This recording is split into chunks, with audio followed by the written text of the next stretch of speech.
Just apply some fabric softener to the door handle. Professional cleaning crews always do this. It works faster than most expensive store-bought products.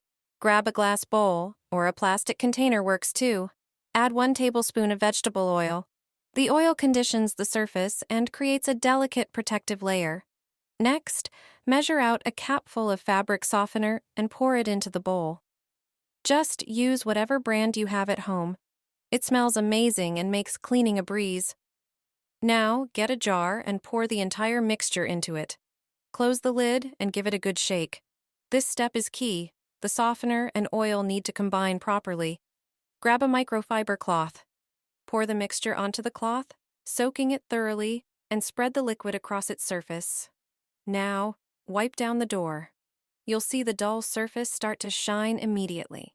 It'll look brand new. This simple trick polishes the door, protects it, and restores a fresh, well-kept look. You can see and feel the difference instantly.